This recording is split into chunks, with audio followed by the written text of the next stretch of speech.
and thanks for asking me to meet. And uh, thank you very much for taking an interest in some of the things I've been doing in the Parliament. Yeah. I understand the Palestinian stuff, but with all you have to worry about, uh, I'm surprised you found the time to see what other things we're doing over here. No, actually, Palestinian people follow your news, all the time because you are an icon of peace or an icon of like a supporter for the Palestinian people. You're so loved in Gaza Strip, by the way, and they used to share your videos and your proposals in the Irish Parliament, each attacks on Gaza. So you are so famous there. Okay, well, that's very embarrassing, but thank you very much anyway. You're welcome. It's Uh, but yeah, look, I really am pleased to meet you, and I'm always very, very pleased to talk to anybody from Palestine, and particularly people who are involved in progressive work on behalf of the Palestinian people. And I blame the Palestinian people for my involvement in politics, because I wouldn't be involved in politics if I hadn't have encountered Palestinians from Al Fawar refugee camp in 1987, in November approximately 1987, where because I was working with them. They were young Palestinians working on a moshav in the Negev, but they were coming from Al Fawar refugee camp, and that was, as Dr. Hamis has alluded to, that was just at the time of the first Intifada starting. In fact, it started a few weeks after I arrived, and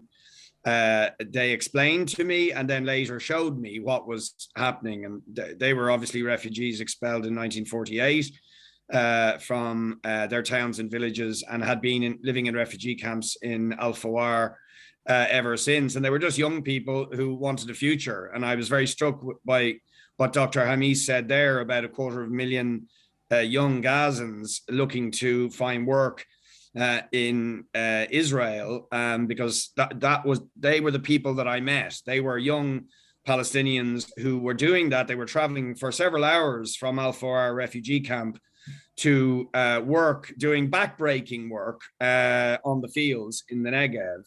But they were highly qualified people. These were people with degrees or who were at university, but they were doing backbreaking work, and they were being treated like animals. And what Dr. Hamis said is absolutely true, that it was literally they were being treated by animals. There was an endemic racist attitude. It wasn't just occasional. It wasn't one or two individuals, but it was endemic. The treatment of the Palestinians, and it was blatant and casual. The racist attitude, the dehumanization of Palestinians, and I was very, very shocked by it. But I was equally impressed and inspired by the determination of these young Palestinian people that I got to know to not accept this and to fight back, and to insist on their right to a future, really, and to be treated as human beings, the same as any other human being, and to have freedom and self-determination. So that is an enduring inspiration to me, and it is the reason I became involved in politics. I wasn't going to get involved in politics, to my memory at least, but it was because after a year spent there, and indeed I crossed that awful desert you're talking about. Well, it's a beautiful desert, but not so beautiful if you have to travel across it to try, with all the difficulties Dr. Hamis is talking about, to try and get out of Gaza and cross the desert and get to Cairo. And and I'm aware of that from my own Palestinian friends here talking about it. And it's one thing that maybe we haven't talked enough about in the Parliament. And some of my Palestinian friends have been asking me to raise this, because it is... it's quite shocking the ease with which Israelis can access Europe, but that Palestinians, who even, the Irish government say we must do stuff about the mistreatment of Palestinians, And yet there's no thought or consideration or action around this blatant form of discrimination when it comes to the ability of Palestinians to travel. So I think it is something we must talk about more. And I'm also very conscious of the links, and have become more so obviously since I came back from Palestine and became involved in politics, is those historical links between our two countries and the incredible parallels that exist in the colonial project that Britain imposed on Ireland for 700 or 800 years. Yeah. But there are extraordinary parallels, and there are some very, very direct crossovers between our two situations.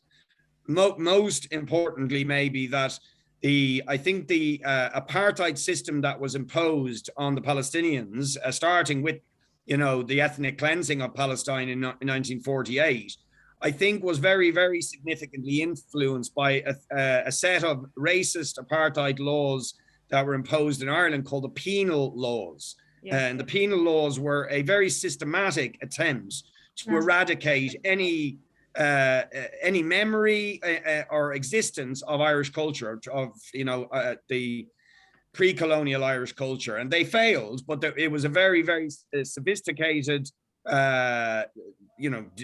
horrendous system which was imposed.